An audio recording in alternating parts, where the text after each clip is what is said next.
Welcome to the Too Much to Say podcast, where we have too much to say. Episode 26, Kavanaugh and the Week 4 NFL Power Rankings. We are live at twitch.tv/2M2S. It is about 8:45 p.m. Eastern Time. I want to welcome everybody out who's come to the stream and everybody who's listening to us on the podcast tomorrow. We are gonna kind of skip the weekly random. We're gonna combine. The weekly random is going to be Brett Kavanaugh, and the main topic is going to be the Week 4 Power Rankings and some quarter season awards. But first, let's go ahead and hop into the Brett Kavanaugh hearings. If you are not aware, last week we had the hearings about Brett Kavanaugh, a potential SCOTUS nominee by President Trump. This SCOTUS, the Supreme Court of the United States nominee, has been accused of sexual assault by 3 separate women. Well, fortunately, on Thursday, we got to hear from one of them. We got to hear from Miss Ford. I don't even know if I can, even put it into perspective, just how brave Christine Ford is. Well, firstly, I mean, this is kind of the subject that we broached 2 weeks ago when we did Court of Public Opinion. Not really that indirect, but somewhat indirect. Just we didn't come at it full on. But I do want to talk about it now that the hearings happened, and we have a little bit of that, the backlash / just the consequences of that hearing. First off, I want everyone who's listening to understand that this hearing was not a legal hearing. This was basically a big job interview for Brett Kavanaugh to determine whether or not he should be a permanent member of the Supreme Court of the United States. And regardless of the validity of Christine Ford's accusations against Brett Kavanaugh, I believe that he has disqualified himself for. I mean, this is the highest judgeship in the land. And Brett Kavanaugh behaved himself like a chauvinistic 18-year-old, 21-year-old, exactly what Christine Ford was accusing him of. I mean, honestly, I really think that his interaction with, I believe her name was, Congresswoman,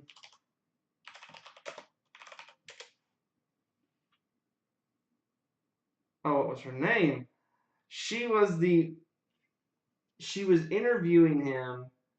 Basically, she just asked him, have you ever, I mean, she first asked him, about beer and blah, blah, blah. But then she got to the question, have you ever been blackout drunk? Have you ever passed out from drinking too much? And his response to her was, have you?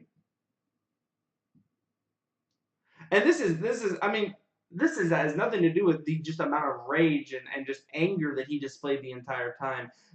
And to have that in stark comparison to Christine Ford, you wouldn't know who, if you just saw the two things, you removed all the dialogue and all that, you just saw emotions, you wouldn't even know who was trying to be Supreme Court. You would be wrong in your assumption on who was supposed to be Supreme Court, the nominee for the Supreme Court. It was absolutely ridiculous how he acted. And not to mention it, I mean, this isn't a court of law, so to convict him This is, again, the court of public opinion. And in the court of public opinion, he convicted himself. Mind you, the Republicans all came out in support of him. But as it turns out, there's actually going to be an FBI investigation. Whether or not that FBI investigation is a farce, thanks to the Trump administration limiting it, is another thing to be seen. We are still waiting. We'll see what happens, but let's look it up. Let's see if there's been any change. Kavanaugh investigation. It still seems to appear that there will be limits on that investigation. And they're limiting who they can be. Julie, one of his other accusers, Julie Swetnick, has accused Brett Kavanaugh and Mark Judge, his friend, of placing drugs or alcohol in a punch to inebriate women so they could be gang raped by other party goers. And apparently the FBI is not allowed to look into it. That's like calling up to the FBI and be like, hey, I know somebody who planted a bomb, and the FBI just being like, no. Like, doesn't matter. I'm not looking into it. This is a Supreme Court nominee. I just feel like the amount that this is just. I feel like they're not taking this seriously. What else is there to think? But that they're not taking this seriously. Or maybe they are taking it seriously, but they're so morally corrupt. This is the type of thing a dictatorship does. Like, oh yeah, we're gonna look into this crime. We're gonna look into this crime, but we're gonna just ignore all this evidence over here. We don't want to worry about that. This is the Putin playbook. I don't even know. I can't even fathom how people don't understand this. This is what Putin does. It's what he does with the elections. Hey, Reginald. I know, man. With the swift rage. I appreciate the bits, brother. I just. Oh. It is absolutely ridiculous that the Republican Party is treating a Supreme Court appointment as partisanship, like as a partisanship piece, as a pawn, as Kavanaugh as a pawn. The Supreme Court is about upholding the Constitution and interpreting laws justly and wisely. This is partisan hackery. Despite the limits of the FBI's investigation, I am still very interested to see what comes out. And I honestly am sort of surprised that Kavanaugh has stayed in this long. It would have made more sense for him to bail out and to admit that that it's done. You know what I mean? But it's all good. We'll see what happens.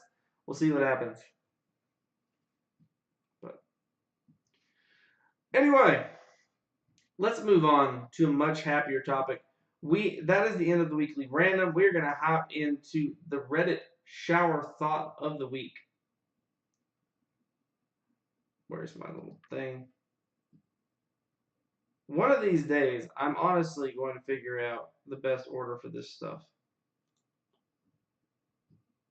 It seems like it's gonna be a long time from now, but Reddit shower thought of the week, coming from user Sandwich Parade. Harry Potter is way too emotionally stable for a kid raised by a family who hates him. If you my kids have just basically just been watching Harry Potter on repeat this past couple weeks. But I mean, if you don't, if witchcraft is not the most absurd part of the movie, it's got to be the fact that how just grounded Harry Potter is. I mean, I know in book 5 things get a little crazy, but still, they make him live under a staircase. I mean, anyway, it's a good point. Good book nonetheless. Let's get in to the week 4 power rankings. Well, let's do them. Before we do the power rankings, we are first going to hand out some awards here. Let's start with the Defensive Player of the Quarter award. Quarter 1. The third runner-up is Darius Leonard with 54 tackles, 4 sacks, and 2 pass deflections. Darius Leonard is a rookie. He played for the Indianapolis Colts. He is a rookie, a linebacker, and he leads the league in tackles, has 4 sacks, and has an additional 2 pass deflections. It's just absurd. And if it's not the biggest comeback of the year, it is our runner-up, J.J. Watt, with 5 sacks and 4 forced fumbles. Over the past 2 weeks, J.J. Watt has just been a one-man wrecking crew. It is great to see him back. To see him finally, when Jadeveon Clowney came in the league, he was injured, and J.J. Watt was wrecking. And then Watt got injured, and then it was Clowney who was doing a pretty decent job. But to see them together, I mean, Houston, not that great of a team, but man, do they have just 2 phenomenal defensive players. And it is the Defensive Player of the Quarter, who else but Khalil Mack for the Chicago Bears, rejected by the Oakland Raiders. The man is on a mission. He has been just destroying offensive lines and quarterbacks. He is responsible for 5 sacks, 4 forced fumbles, 1 interception, which led one pick 6, and 2 pass deflections on the defensive line. Nothing makes me happier than seeing Khalil Mack just run through offensive lines after the way John Gruden just unceremoniously just dumped him. It's just very satisfying. Very satisfying.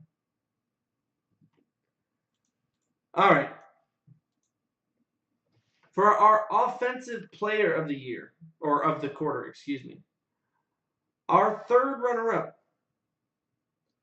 we have Michael Thomas for the New Orleans Saints. Michael Thomas comes in having caught 42 of 44 targets. And he's not a running back. In fact, he's a wide receiver catching it about 9 yards downfield. If you have him on your fantasy team, you know who Michael Thomas is. He is absolutely just, I mean, this Saint, what's amazing to me is how we'll get to the other Saint, but the Saints offense has just basically 3 amazing players, and they're not even, I mean, let's see where they are ranked.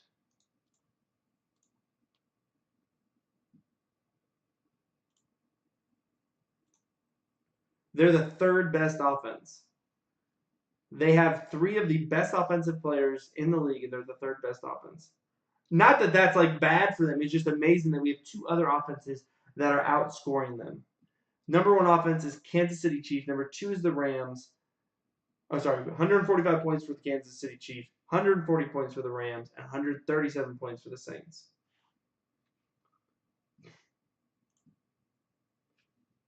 just phenomenal out of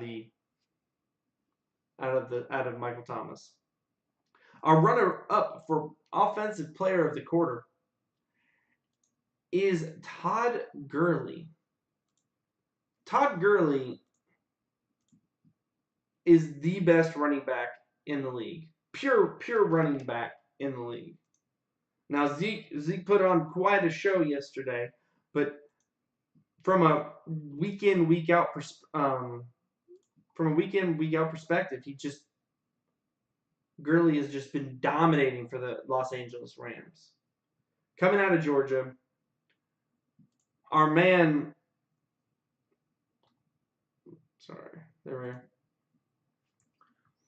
has racked up 338 rushing yards, 4 touchdowns, and 0 fumbles. The number one rusher, Elliott's got 2 touchdowns and 2 fumbles, dropping him out of our top.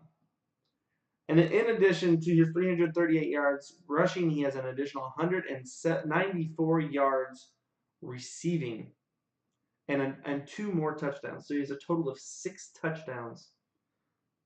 And he is on pace right now for 2,100 yards from scrimmage. An easy runner-up because our defensive player of the quarter is the one and only Alvin Kamara, second year for the New Orleans Saints. It's kind of absurd what Alvin Kamara is doing.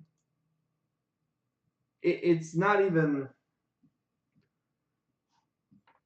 See, what you have to understand, though, is Alvin Kamara is not the...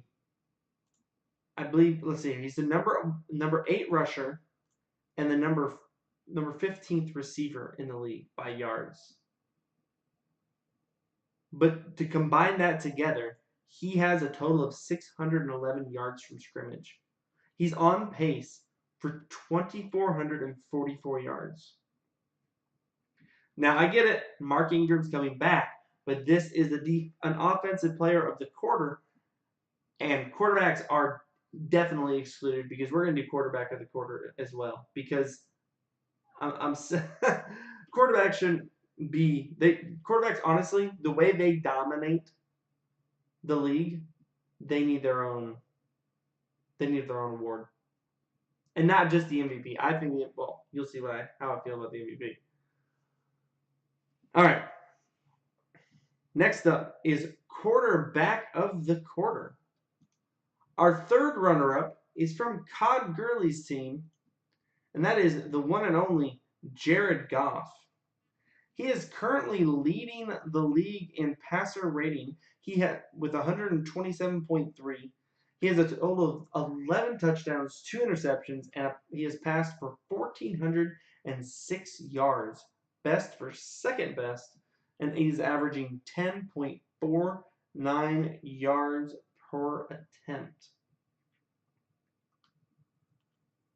I mean, my only qualm, the reason I have him number 3 and not number 2 or number 1 is because I feel like most of this is, maybe I shouldn't hold it against him, but I feel like Sean McVay is I feel like it's Sean McVay's team. This is Sean McVay's award. The Rams offense just clicks on all cylinders, does it? And I kind of, not that Goff is bad, but if you put if you took Joe Flacco and you put him in this offense with Sean McVay and give him 2 years, blah blah blah, I feel like we'd be relatively the same. It may not even take that long. Matt Stafford, same way, and they're not even going to sniff this top 3. Philip Rivers, Ryan Fitzpatrick. I mean, there's several other quarterbacks I feel like you'd slide him. But that being said, he has done it. He's made some nice throws, and he's number 3. Our runner-up for quarterback of the quarter is the New Orleans Saints' Drew Brees. Drew Brees, I know everyone has been saying that It's amazing Tom Brady's ageless. Drew Brees is ageless. Drew Brees is like 5'10", and he is just gunning with a quarterback rating of 115.3, best for third best, 8 touchdowns, 0 interceptions, 1,295 yards, with a 75.8% completion rating, best in the league. Drew Brees has just been absolutely wrecking this year. And he is our runner-up because the number one quarterback of the quarter is the one and only Patrick Mahomes. Mahomes has been other level. He leads the league with 14 touchdowns. 14 passing touchdowns. He's thrown 1,200 yards. He has a quarterback rating, second best quarterback rating of 126.5. And he's been absolutely electric leading the 4-0 Kansas City Chiefs. The Saints are 3-1. And the Rams are 4-0, but the Rams have a little. I feel like I said, I just feel like he has a lot more help. I feel like Brandon Cooks, Robert Woods, Cooper Kupp, Todd Gurley, Mahomes. I get it. He does have Tyreek Hill and Kareem Hunt and Travis Kelce. Oh, but I don't feel like he has Andy Reid. I get Andy Reid knows how to coach quarterback, but my goodness. He's a second-year quarterback, and he's just destroying. His decision-making is flawless. His accuracy has been just pinpoint, and he had a fantastic comeback win last night against the Denver Broncos. He was like the only person on the team that wanted to win that game. Fantastic. All right, now for the MVP. We have our runner-up, or our third runner-up is Drew Brees. I mean, the way see, there's a difference. There's a difference between being the quarterback of the year and the MVP. My reasoning for him being the MVP is truly his ability. It's not just his quarterback, his ability to get the entire offense involved. What he is able to make out of Michael Thomas and Alvin Kamara, I get they're good players. But look at David Johnson down in Arizona. He's a fantastic player, and he's been doing absolutely nothing because their offense is awful and they have no quarterback. But what Brees is able to do with Michael Thomas and with Alvin Kamara, he's my third runner-up. Number 2, we have Khalil Mack.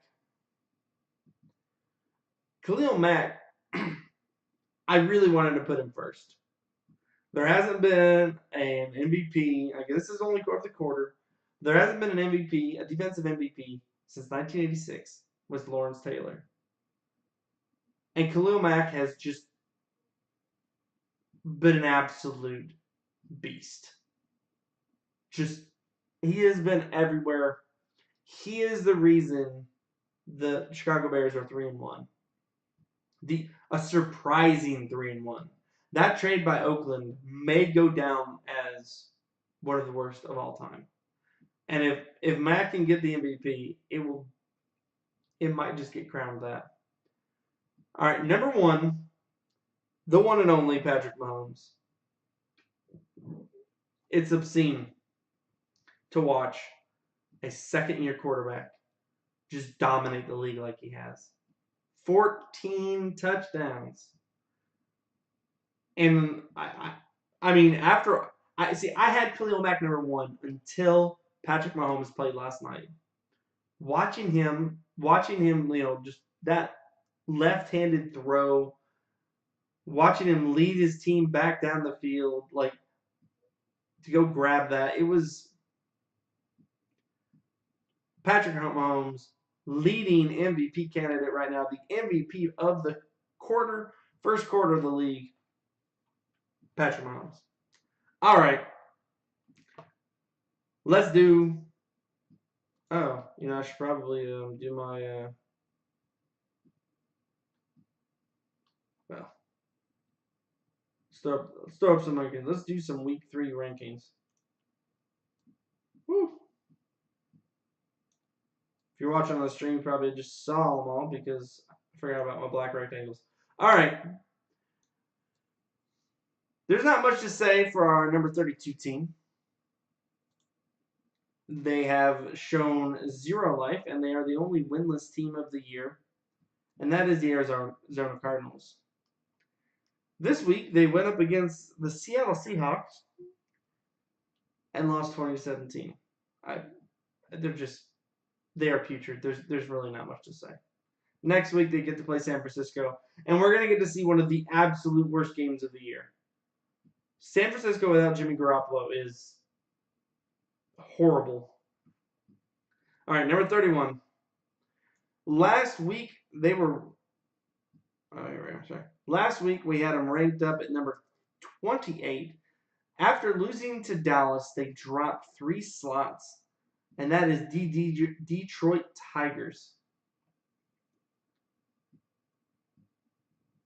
I mean, they lost against Dallas, and Matt Stafford just lit it up. Are there... I mean, I guess now that the Browns are, like, decent or you know... I call them decent. They're very intriguing. They seem like they have a lot of potential. Is there a team more snake bitten than the Detroit Lions? I mean, I know we had them a couple weeks ago, beat New England, but that was a fluke. That was New England any given Sunday. Let's just put it that way. Any given Sunday, anyone can beat anybody. But that Detroit's horrible, and next week's gonna be Detroit versus Green Bay. I'm not looking forward to it. Number 30, the team that beat Detroit, the Dallas Cowboys. I mean, I get it. They won. And, I mean, they can pretty much thank Ezekiel Elliott. He's only going to be able to give him so many wins this year. And this was one of them. We'll see what he can do for the rest of the year, but I got him number 30. I think they are just dreadful. And they're just not enjoyable to watch at all.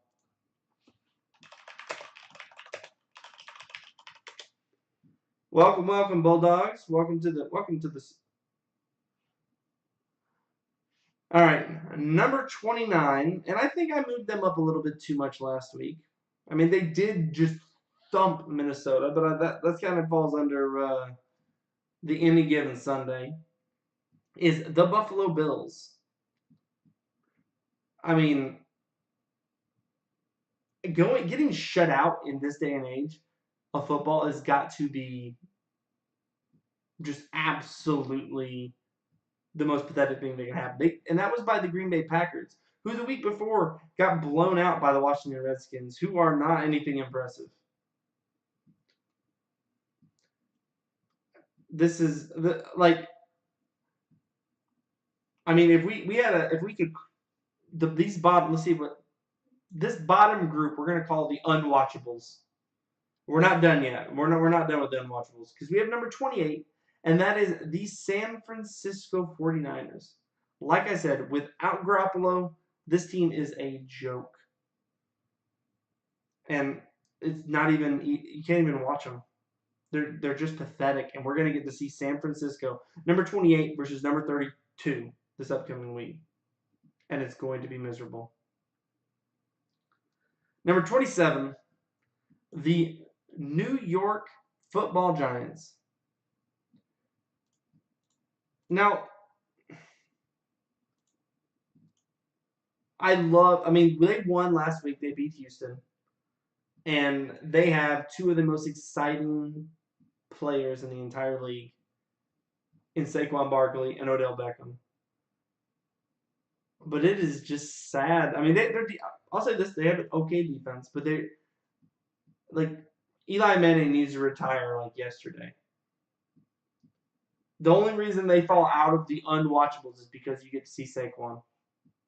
And we're gonna have a game this year. Like bunch of people. Like, it's going to happen where Saquon just goes off, drops like 250 yards rushing, like 3 touchdowns, and it's going to be just magnificent to watch. It won't be this week. They're going to play the Carolina Panthers, but Saquon is beautiful, a beautiful man. Right above the New York Giants at number 26, we have the New York Jets. The New York Jets, maybe they should. I can't. They're on what? Like Sam Darnold. Okay, first off, people like just crowning Sam Darnold, the rookie player of the year, offensive rookie player of the year, after like 1 week, was one of the most laughable things that's ever happened. And then to then come back and now bash him and be like, "What's wrong with Sam Darnold?" I'll tell you what's wrong with Sam Darnold. He's a rookie. This is how it works. We get it. There's been like 1 or 2 rookies ever who just explode. Quarterbacks generally don't do that. And Sam Darnold just had a little bit of regression. He is on a bad team. He has like 1 wide receiver in Enumwe. They have 2 decent running backs, but I mean, they're the New York Jets. It is what it is. All right, number 25. The now not winless, the 1 win Oakland Raiders. I mean, last week I had them pretty low. I had them all the way down at number 31. And that, I'm gonna be honest, I feel like I was wrong. And the only reason, I mean, they were 0-3, they were awful. They always were finding ways to lose. But the thing is, but they were close every time. And this time, they finally went up against somebody who was a little bit worse at finishing than them, and that was the Cleveland Browns. So, Oakland, number 25, they're going to go up against the Chargers next week, and it should be. We'll see what happens. It should be a bloodbath, but Oakland seems to find a way to keep things close, but a lot of that is against some bad teams. Number 24, the 1-3 Indianapolis Colts. Now, I get it. Indianapolis just lost to Houston. They're 1-3. They're just always competitive. There's always like Andrew Luck is too good of a quarterback to be lower than this. His arm strength isn't really there, but his accuracy, decision making, everything he's doing it's there. He's back. They have some weapons. Naheem Hines went off. Number 24. I mean, they're going to go in this upcoming week. They're going to play New England, and it's going to be a lot closer than it should be. Darius Johnson looks strong. I mean, it's going to be a Thursday night game. It'll be interesting. Number 23, those Houston Texans. Now, I mean, they have pieces on both sides of the ball to be a really good team. They have Will Fuller. They have DeAndre Hopkins. They have J.J. Watt, Jadeveon Clowney. They have Deshaun Watson as quarterback. It just hasn't. It's just been a rough year for them so far. I mean, Deshaun Watson is finally getting back. I mean, I think really what it comes down to, and I actually like them trending up, only because Deshaun Watson looks like he is coming back. Deshaun Watson. I mean, Houston Texans are currently 1-3. They just got their first win against the Colts, and they lost against the Giants. But they were close against the Patriots with a bad Deshaun Watson, close against the Titans with a bad Deshaun Watson. And I just feel like this was the first week I got to see Deshaun Watson really play. And I feel like they're only going to trend upwards. The next 3 weeks they have Cowboys, Bills, Jaguars. They should go into that 3-3 against the Jags. And the Jags have no offense. So I mean, it could be very, very interesting. Great defense. It'll be a great defense versus a decent defense and an okay offense. So we'll see what happens. Number 22, the Washington Redskins. They were on a bye. They're kind of, they're leading the NFC East. Someone has to win the NFC East.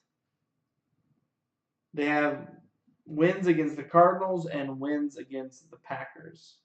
A win against the Cardinals and the Packers, and then a loss against the Colts. They're playing the Saints. I expect them. I don't know. I honestly expect the Saints to come out and just beat on them. We'll see, though.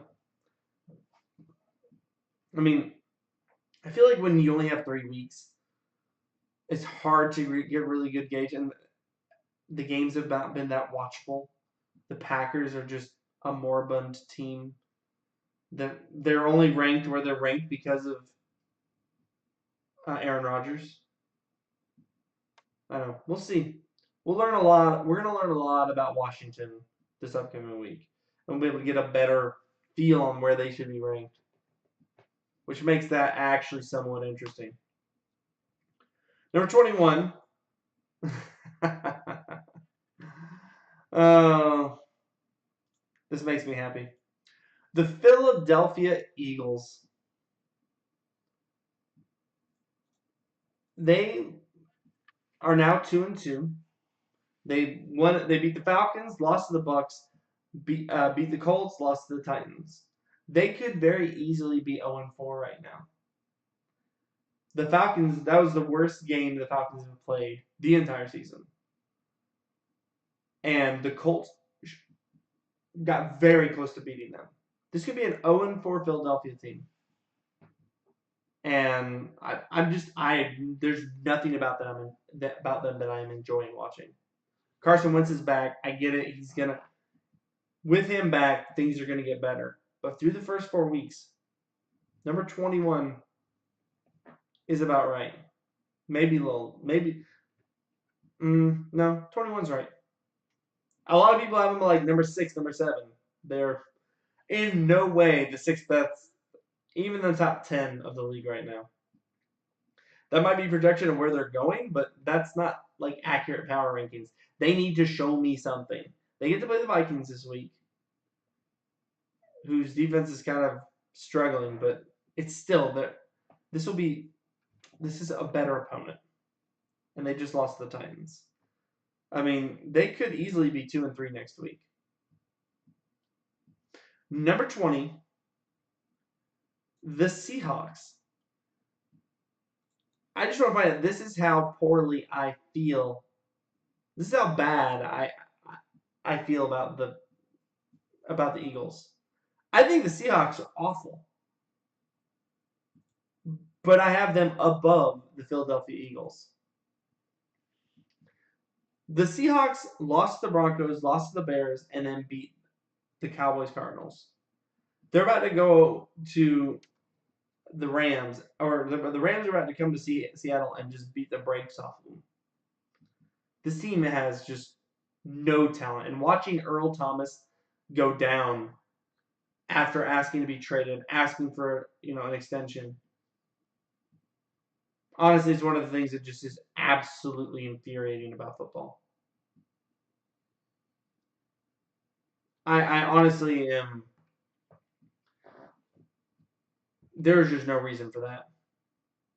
Absolutely no reason for that. And the fact that I hate how the NFL player union needs to go on strike. They just need to just call it all to a halt. There's too much power in the team's hands. Their ability to franchise players over and over and over and over again, and then cut a player with no guaranteed money, is ridiculous. The players need to demand guaranteed money if they're going to be able to be cut. I mean, there's no balance in power here. And honestly, the players shouldn't stand for it. I don't know what's going to lead to that, but that's where it needs to go because Earl Thomas was treated horribly for no reason. Number 19, the Cleveland Browns.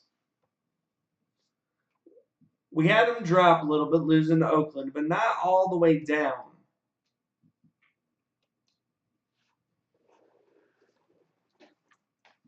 I mean, I know. I'm pretty high on him. I like Baker. I like where he's going. I like what he did.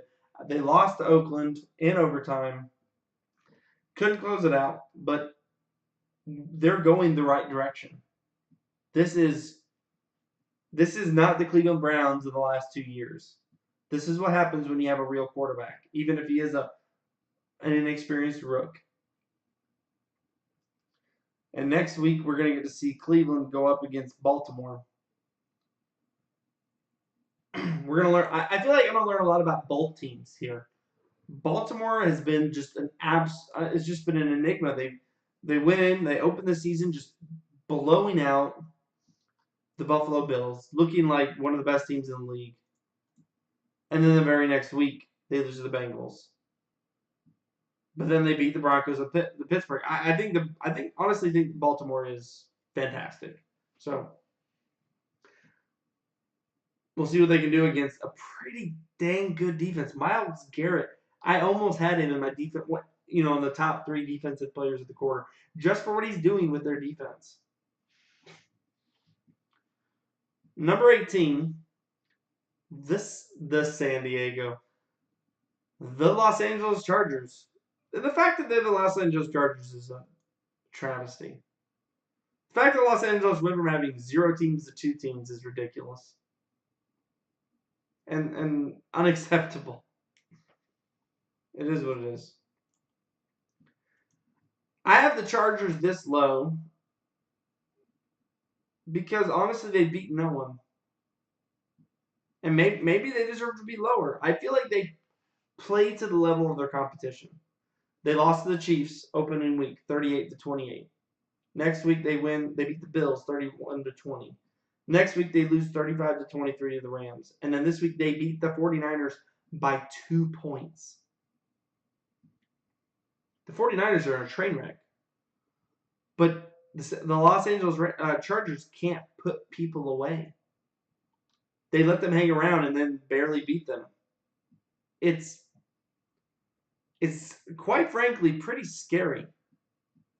I mean, if you're a Chargers fan, there can be no level of comfort. That's why I have them, even though they beat San Francisco, I had them drop 3 slots from 15 to 18 this week. Number 17, the Denver Broncos. I'll be honest, I just can't even. This team is. It's something else. I don't think the Case Keenum was the right choice. They need to revamp at the wide receiver position. Demaryius Thomas can't hold on to a ball. And they just. I know they gave Kansas City a run for their money this last week. I just don't. They've scored 84 points and had 97 points scored against them. They have lost to every good team they've played and beaten the bad ones. Until you beat someone for real, you don't get to crack the top 16 unless unless they're worse. The team above you get worse, but realistically, this week they have the Jets. Next week they have the Rams. The week after that they have the Rams. Then the Cardinals. Then the Chiefs. Then the Texans. And then the Chargers. We're looking at unless they beat either the Chiefs or the Rams, we're looking at them not having a difficult win until they play the Chargers. I mean, maybe Houston. We feel different about Houston in 5 weeks. Very possible. Deshaun Watson could be clicking on all cylinders, but I mean, they'll beat the Jets. They'll lose to the Rams. They'll beat the Cardinals. They'll lose to the Kansas City. It's not things aren't looking good. This team's just too mediocre. Nothing. They're not doing. There's nothing fantastic happening from the Denver Broncos. All right, number 16, the Miami Dolphins. And I had the Miami Dolphins. I actually only had them ranked 13th. I know a lot of people had them ranked super high last week. I just didn't see it. I mean, and this week they just got blown out by New England, who couldn't do anything against Detroit the week before. But I think they're an okay team. They should never have been ranked in the top 10. They clearly got outcoached. I feel like maybe that's what it is more like Adam Gase, their coach, usually outcoaches people, but then when he gets outcoached, he can't do anything about it, and Belichick's a better coach than he is. It was a befuddling performance by them this week. Nothing good to watch. Number 15, the Tampa Bay Buccaneers. Now I've got them dropping precipitously after getting blown out by Chicago. And this may be an unfair drop, but here's the rub. They have a great offense, a bad defense, and a horrible offensive line. Or maybe just a bad one. They win when there's no pressure on Ryan Fitzpatrick. This week, Chicago was all over him. Fitzpatrick couldn't do anything. They yanked Fitzpatrick, put in Jameis Winston. He couldn't do anything. I mean, basically, it looks like Fitzpatrick's the right quarterback. It just looks like without an offensive line, they're not going to go far. They're going to be able to. They have a bye this week. I believe they play Atlanta the week after that.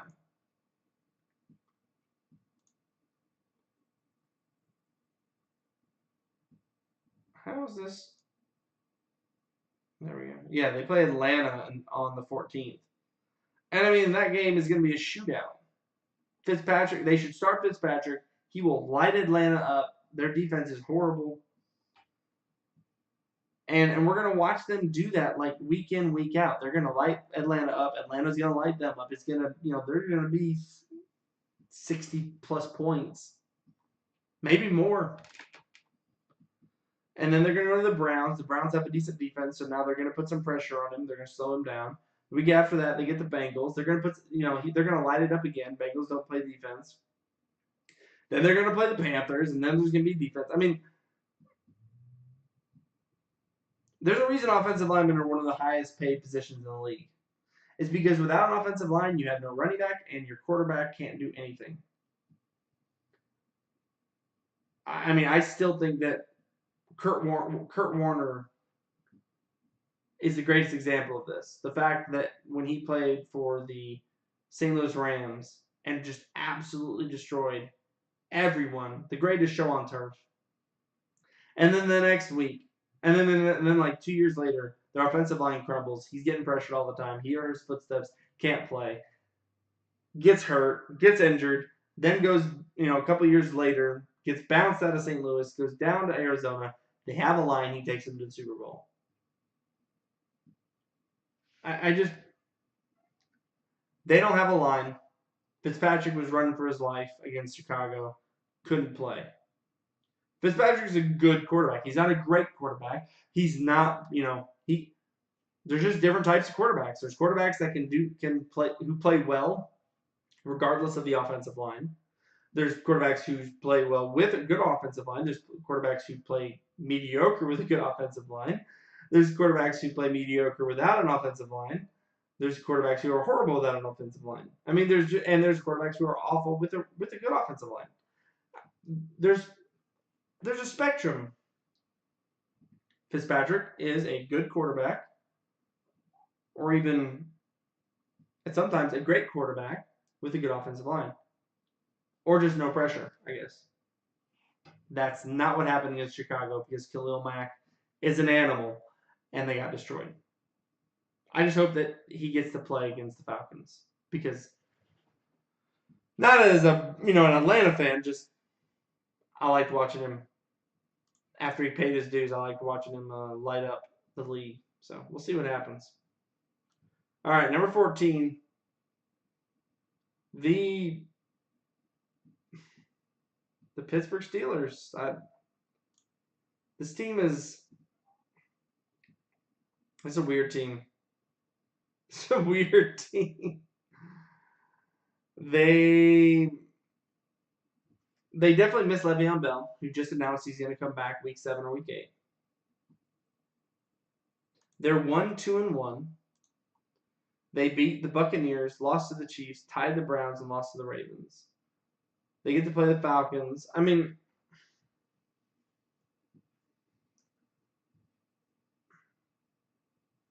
I don't know. It's just interesting. This is just a weird team. They have a very tough schedule this year. I mean, theoretically, they could not win another game until against the Raiders. What week is that? 1, 2, 3, 4, 5, 6, 7, 8, 9, 10, 11, 12, 13. Week 13, they'll probably beat the Browns here in 3 weeks, though. But they have the Falcons, the Bengals, the Browns, the Ravens, the Panthers, Jaguars, Broncos, Chargers, Raiders. Now, they could probably beat the Broncos and the Chargers. But they're probably not beating the Falcons. The Falcons do what they do, but they do it better. They're probably not beating the Bengals. They'll probably beat the Browns. They're not beating the Ravens. Not right now. Ravens look way, way better. That's why they just lost to them 26-14. Panthers are not going to beat the Panthers either. Not going to. Jags are weird. No offense, great defense. I got up to 14 right now, but I'm watching them. We'll see how they perform against the Falcons, but this team could easily drop over the next few weeks. This is a shaky 14. Number 13 is another shaky one. These two are kind of hanging up here based on past performance. They weren't missing anybody. I mean, I guess I'm now doing what people have done with the Eagles, but we have Green Bay at number 13.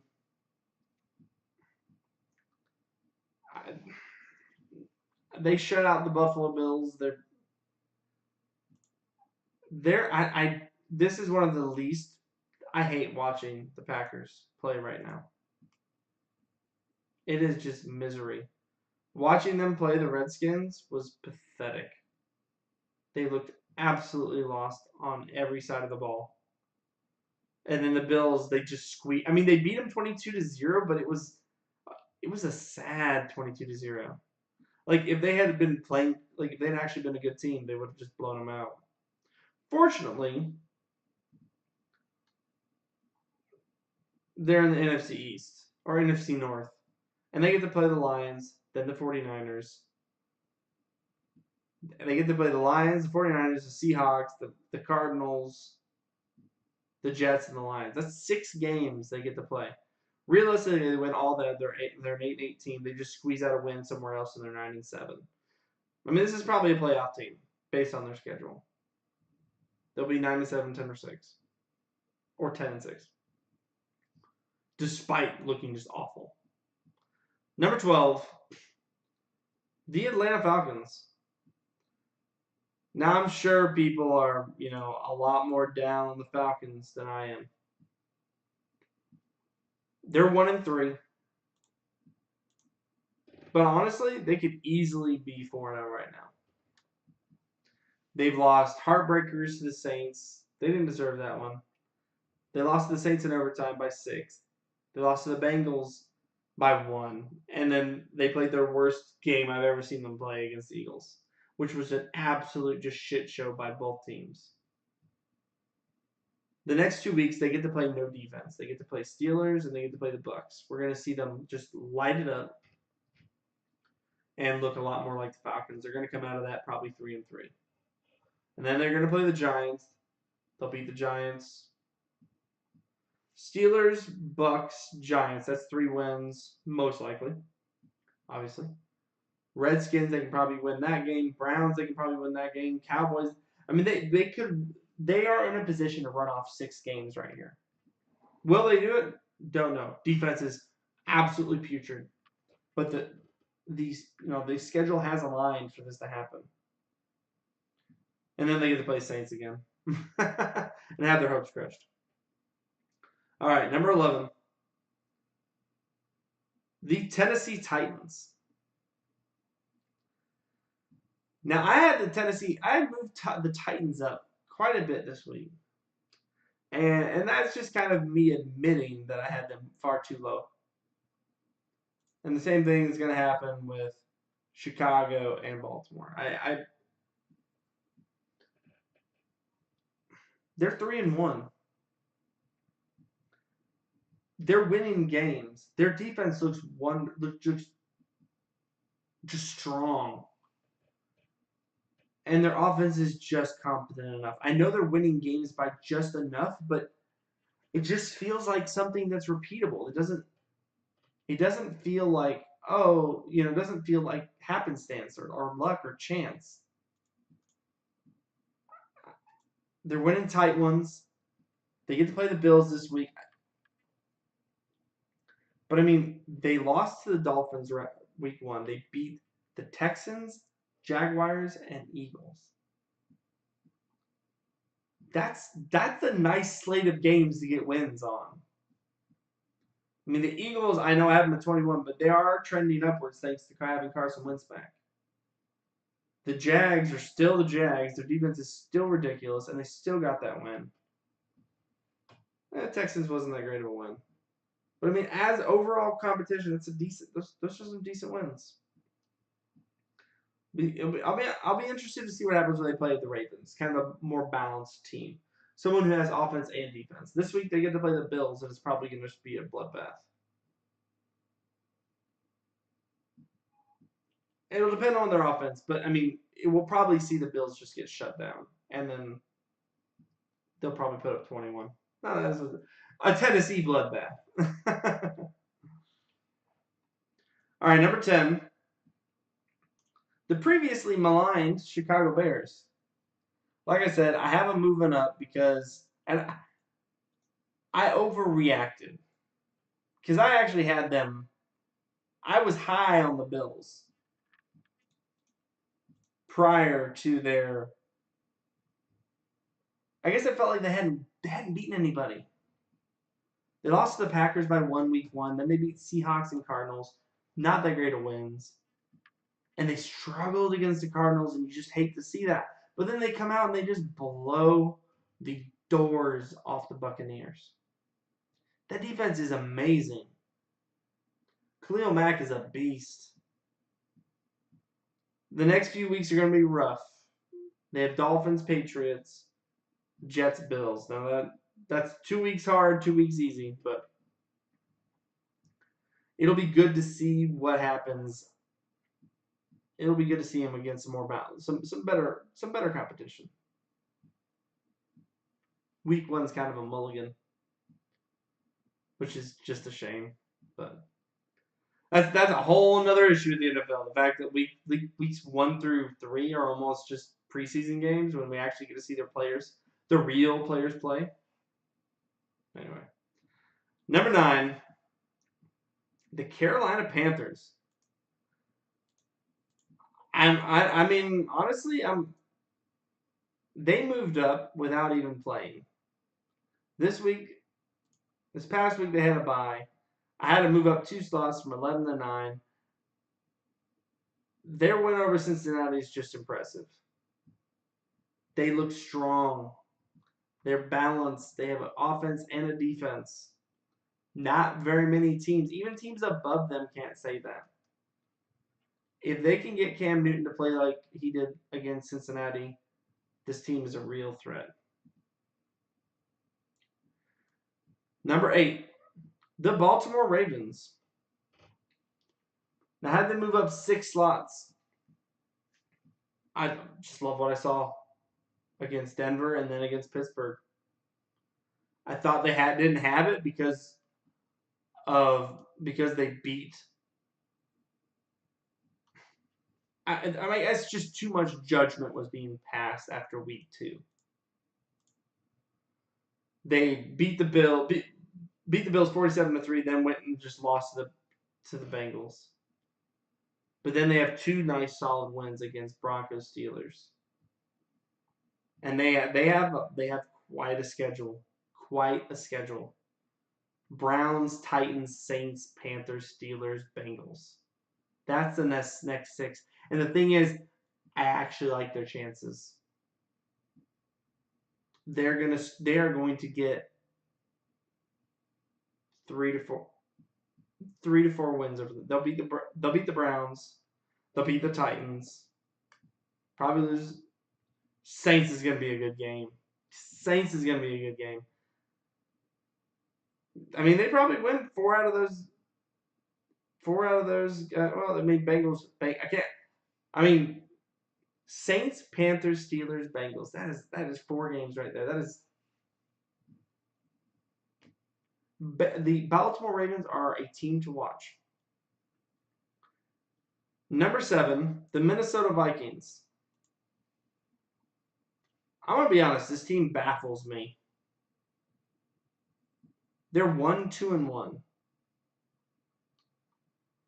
And they have one of the most explosive offenses in the league. And then they have 2 great receivers, a decent tight end, and a really good running back. And their defense, how does a defense just get so bad so quickly? I mean, there were points for. Okay. What the? Where? Oh, there they are. They're right in the middle of the league. Oh, they have 90 points for and 110 points against. That puts them, they are in the bottom half on both. It's hard for me to sell that they're number 7 right now because I love what their offense is doing and their defense. If it can click, this team is dangerous. It hasn't. They've looked horrible. But they just lost to the Rams by 7 points. They get the Eagles. They get the Cardinals. Okay. If they lose to the Cardinals, if they lose to the Eagles, they're gonna plummet in these rankings. They will plummet. I will sell hard on the Minnesota Vikings, and I probably already should have. They should probably be like 14th or something. Bad. It's bad when you. All right, number 6, the Cincinnati Bengals. Honestly, I love so much about what they're doing. Their offense is electric. Their defense isn't that great, but they did just go against one of the best offenses in the league. Like, just pure and simple, one of the best offenses in the league in the Atlanta Falcons. Like, regardless of how the rest of their team performs, that offense is amazing. But this is the 4th best offense in the league. They've scored 126 points through 4 weeks. They have wins against the Colts, Ravens, and Falcons. They've only lost against the Panthers. This week, they have the Dolphins, then the Steelers, and the Chiefs. They should beat the Dolphins, Steelers, and then that Chiefs Bengals game is going to be. If trends continue, that'll be a crazy game. That's a circle them because you want to watch That's going to be some offense. AJ Green is going to feast. Number 5, in our top 5, we have the Jacksonville Jaguars, who remain the best defense in the league. They have 56 points against. Like, they are the 4th best team by point differential. But they only have scored 88 points, which puts them, let's see here, 1, 2, 3, 9, 10, 11, 12. They're the 20th best offense. But their defense is so good. They've only allowed 56 points. The only teams that are near them right now are teams who've only played 3 games. The number 1 team's the Redskins, but they've only played 3 games. And the Panthers have only played 3 games, and they have 60. The best defense in the league. And their offense is just squeaking out enough. The 3-1 Jacksonville Jaguars at number 5. Number 4, we have the Patriots looking like the Patriots again. Now they beat the Dolphins. That's not. Let's be honest. That's not an amazing feat. But it was the win that New England needed. After losing to the Jags and that pathetic loss against the Lions, this next 3 weeks is going to teach us what the New England Patriots are. They've got Colts, Chiefs, Bears. That would be number 24, number 10, and we haven't even gotten to the Chiefs yet. And Josh Gordon is playing. They are getting Edelman back. This offense is going to round out. Gronkowski's no longer going to get double and triple teamed. This team should. TB12 is going to have some weapons to work with, which we'll get to see if he actually has anything left in his arm. Number 3, the aforementioned Drew Brees and Alvin Kamara led New Orleans Saints. They're on a tear. Defense isn't great, but that offense is, by points scored, is the 3rd best in the league. They have 3 of them. They have 2 of the most probably the most electric player to watch in Kamara, an amazing possession receiver in Michael Thomas, and what I have, the 3rd best quarterback in the league right now playing. This team's ridiculous. And it is exciting. It is exciting. They're going to play Washington this week. Their defense needs to wake up. Their defense has been putrid, but they're just like a better version of the Falcons right now. Just slightly better. Their defense is a little bit better than the Falcons, so they just keep on winning. Whereas the Falcons just fold like a flame in the cupboard. All right, number 2, we only have 2 left, is the Kansas City Chiefs. And it's just impressive. Patrick Mahomes over the Broncos. Game-winning drive with Kareem Hunt finishing it off. There's a reason he's my quarterback and MVP, quarterback of the quarter and MVP of the quarter right now. Their defense is putrid. Their offense is, it's phenomenal to watch. They have the best tight end in the league, a great receiver, and a really good running back. That Kareem, go watch the highlights of that game against the Broncos. That Kareem Hunt run up the sideline, tippy toes, over and under bodies, and then that left-handed pass by Patrick Mahomes. Rightfully our number 2. And this week, we get to see the best offense against the best defense. The unstoppable force against the immovable object. It is going to be Kansas City versus Jacksonville. It really will come down to what can Jacksonville actually do. Can they actually stop the high-flying Chiefs? I kind of feel like no, just because of Mahomes. If for no other reason.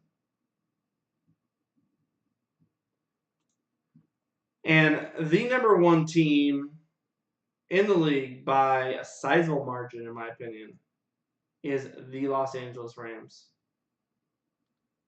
This team is obscene. I mean, they're fantastic on offense, fantastic on defense. They have, I mean, they're missing their two. Well, they had Marcus Peters came back on cornerback, but they're missing Aqib Talib.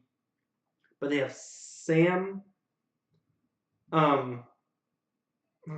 Aaron Donald. Sorry, what am I saying here?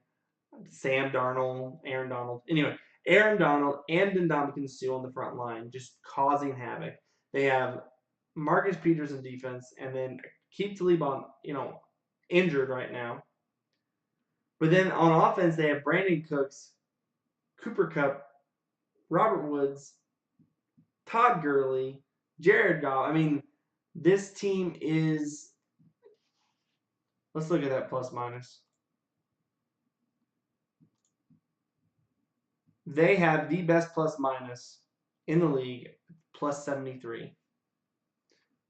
They have the second best scoring offense with 140 points, with the Chiefs at number 1 at 145.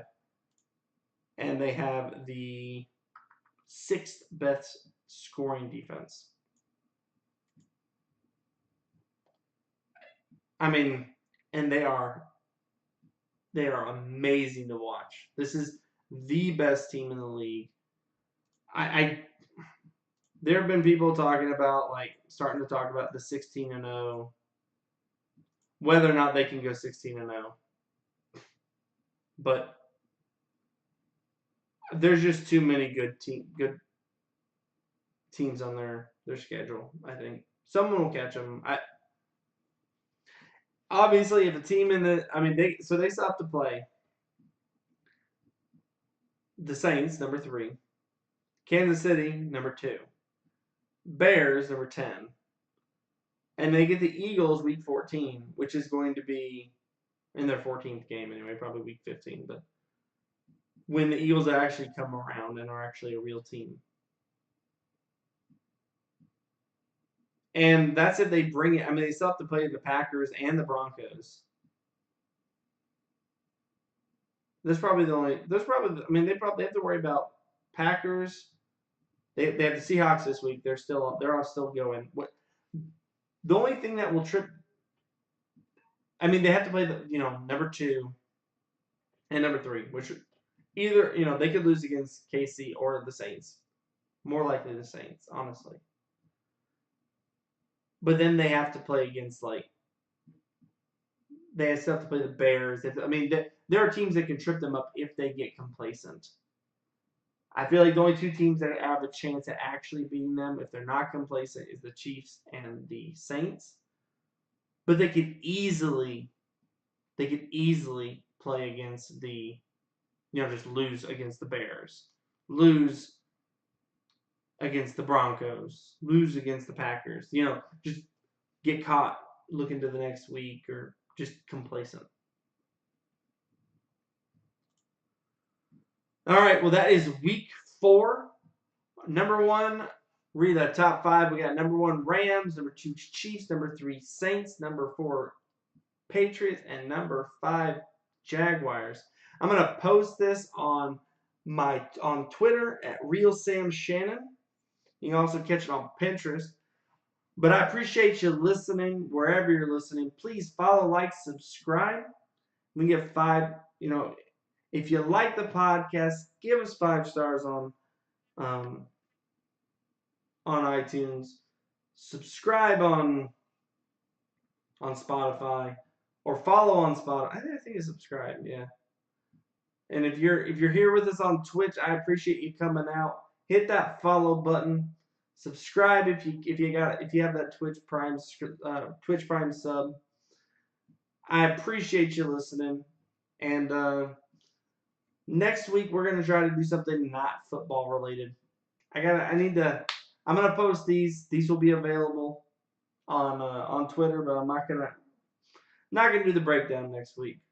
Just gonna post the rankings. If you have any questions, just hit me up on Twitter. But we're gonna try to get away from football next week.